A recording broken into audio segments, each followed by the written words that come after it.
이은영의 밥데이터, 명태균발 보수 붕괴 위기설, 윤한 공조 부르나, 10월 16일 재보궐선거 사전투표가 11일부터 시작된다. 이번에 재보궐선거가 치러지는 곳은 호남 2곳, 전남 곡성, 전남 영광과, 인천 강화, 부산 금정구 등 총 4곳인데 모두 기초단체장 선거다. 정당과는 관계가 없지만 서울에서 치러지는 서울시 교육감 선거까지 합한다면 전국에서 치러지는 미니 총선이라고 부를 만하다. 각 당의 대표들이 여러 차례 현장을 방문하거나 한 달 살기 프로젝트 등으로 관심도를 높이고 있지만 정작 유권자들 반응은 무덤덤하다. 그나마 거리에 붙어있는 선거, 현수막 때문에 보궐선거가 있음을 알게 되는 차분한 분위기다.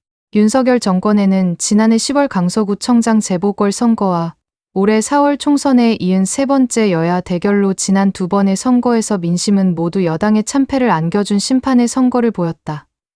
이번 1016 재보궐이 3번째 심판 선거가 될지 궁금해진다. 각 지역의 최근 여론조사 결과를 살펴보면 인천 강화군의 경우 안상수 전 인천시장이 무소속으로 출마해 3자 구도를 형성하고 있는데 한길리서치가 지난 56일 강화군에 거주하는 성인 남녀 504명을 대상으로 실시한 자체 조사에 따르면 국민의힘 박용철 후보 53.0, 한현희 더불어민주당 후보 31.0, 안상수 무소속 후보 8.9, 김병연 무소속 후보 1.8로 조사되었다.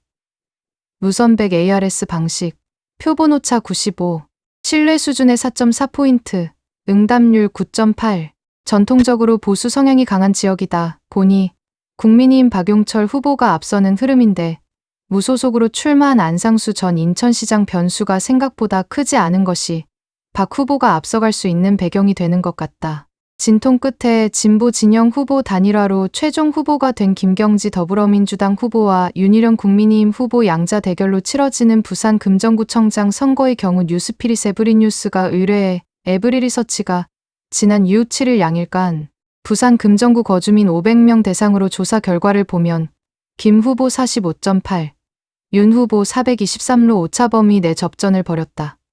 지지 후보 없음은 8.8였다.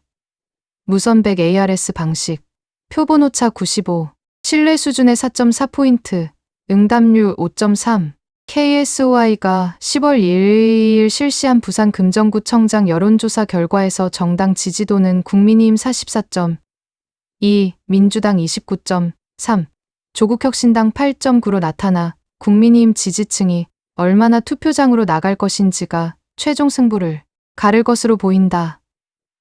무선백 ARS 방식, 표본오차 95 신뢰 수준의 4.4포인트, 응답률 7.3, 보궐선거 4곳 중 가장 치열한 혈투가 벌어지고 있는 전남 영광군수 선거는 총리를 지낸 이낙연 전 더불어민주당 대표의 정치적 고향으로 이낙연 팬심의 표심이 중요한 지역이다.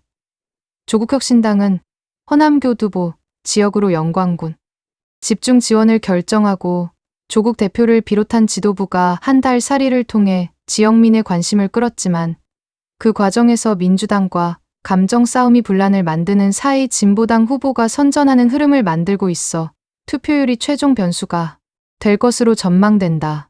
특히 영광군수에 도전하는 후보들이 모두 신재생에너지에 기반한 기본소득을 공약으로 내세우고 있어 지역민들은 정권 심판론보다는 지역생활 밀착형 공약에 더 호응하고 있다.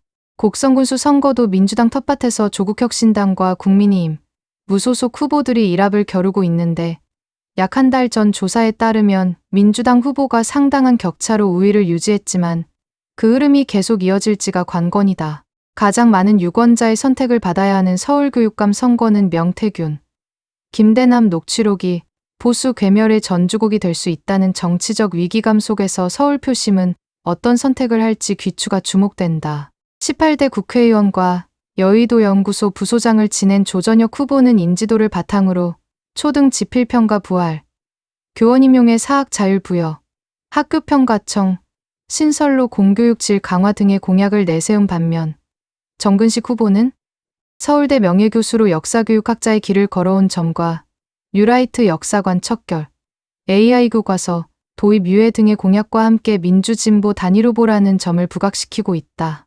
이번 1016 재보궐선거는 낮은 대통령 지지율이라는 우산 아래서 치러지는 선거이기에 지난 두 번의 여야 대결과 이어지는 결과가 나올 것으로 예상된다. 특히 명태남 녹취록과 김건희 국감의 예봉이 대통령실을 향하고 있어서인지 순방 중에 있는 윤 대통령도 재보궐선거 이후 한동훈 대표와의 독대를 받아들였다. 한동훈 대표는 계보 만찬과 윤 대통령의 독대 결정 이후 김건희 여사에 대해 더욱 목소리를 높이고 있다. 김건희 여사가 참여한 도이치모터스 주가 조작 사건이 국민의 눈높이에 맞게 처리되어야 하고 김 여사의 공개 활동도 자제돼야 한다는 입장을 피력했다. 그동안 윤 대통령과의 차별화에 소극적 태도를 보이던 한 대표가 드디어 칼을 빼드는 것일까? 보궐선거 이후 당청 지도자의 만남에서는 한 대표보다는 윤 대통령이 결심해야 할 사안이 더 많다. 김 여사의 사법 리스크 처리와 대외 활동 문제를 매듭지어야 하며 의정 갈등에 대해서도 타개책을 마련해야 한다. 이 두 문제를 해결하지 않는다면 향후 전국이 어떻게 달궈질지 예측하기 어렵다.